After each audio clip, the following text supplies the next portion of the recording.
Kumbaga parang prerequisite. Halimbawa, kumuha ka ng isang subject. Oh, English 1. Oh, in order for you na makatuntong ka sa English 2, hahanapin kung kinuha mo ba yung English 1, hindi ba? Hindi ka pwedeng kumuha ng English 2 without taking first English 1. At ang maganda po ngayon dito po sa doctrine na ito, naniniwala po ako, okay, maganda po ito, no? May nagsabi kasi na we believe two events ang rapture. Two events! Bigla akong nagtaas ng boses. Pinaliwanag niya. No, two events. It just like the other one will be a prerequisite. Okay.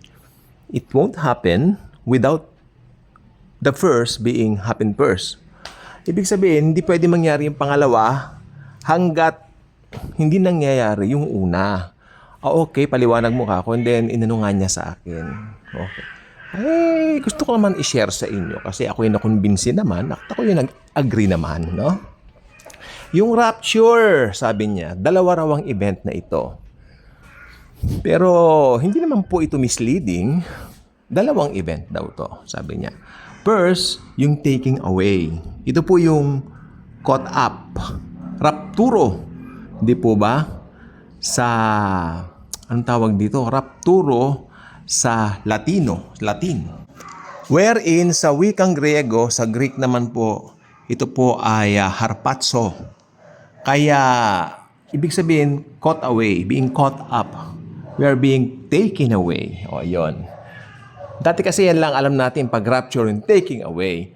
Wherein, maganda po yung paliwanag niya dito kasi sabi niya, pag hindi nagkaroon ng taking away, walang paglabas. Which is, yun daw yung pangalawang event. Yung the revealing. The revealing of the man of lawlessness. And I agree. Kasi sabi niya, inseparable yan. Kumakain kami kahapon sa Jollibee. Sabi niya, inseparable kasi yan. Hindi pwedeng papaghiwalayin. Agree. Approve ka ako. So, i-share ko na yan. Di ba? So, iba kasi narinig ko, dalawang event. Ano? Medyo napaano agad ako. Sandali lang. Kasi, anything other than the Bible is clearly teaching, medyo mahirap po kasi mag-agree. Pero ito, agreeable po siya. No? So, you better do also agree. Walang pilitan, pero mag-agree po kayo kasi napakaganda. Ngayon, tignan po natin ito. Inseparable in a way na mangyayari muna yung pagdagit, no? Anytime now, mangyayari na po. Sa dami ng mga nangyayari ngayon sa mundo, malapit na po yung senyales ng pangalawang pagparito, kaya yung pagdagit, sigurado, talagang darating po. Anytime now. Ne? And then, right after that, pagkatapos tayong madagit, magkakaroon ng great chaos sa buong daigdig, sa buong mundo. Nasaan na ang mga praise the Lord, hallelujah? Yung mga nagkakanta ng alive, alive, alive. Yan ang tawag sa atin noong araw. Mga alive, alive, alive. Nasaan na sila? Then may isang lilitaw na lalaki. Kinuha ng mga aliens ang mga praise the Lord, hallelujah, alive, alive, alive, sabi niya. Tandaan nyo ngayon pa lang po, hindi pa tayo nararapture. Sineset na po nila yung UFO. Gets nyo po ba? So ako naniniwala po, they will use that right after the rapture. Convincing. No, they don't have to convince people, I guess. Ang dali lang yan banggitin, maniniwala ang tao.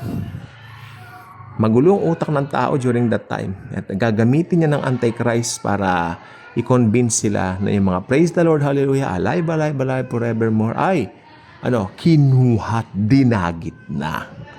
Okay? So, ang pagdagit po ay anytime na po. So, ako ano man yung mga nangyayari ngayon sa mundo, masaya pa rin po tayo knowing that Jesus, tutuparin niya ang kanyang pangako. Tapat ang nangako. Sabi sa kanya sa Book of Revelation, siya ay tapat at totoo. Okay? Tandaan niyo po, chapter 3 hanggang katapos-tapusan po, ng bago ma-reveal yung white throne. Diba? Yung ba yun? Diba? Basta, chapter 3 onwards, wala na po ang church. Dahil na-rapture na po tayo. Ano po? So, ayan po ang magandang katotohanan dito. Binahagi ko lang po at anytime we will meet Jesus for the very first time on the rapture. God bless po.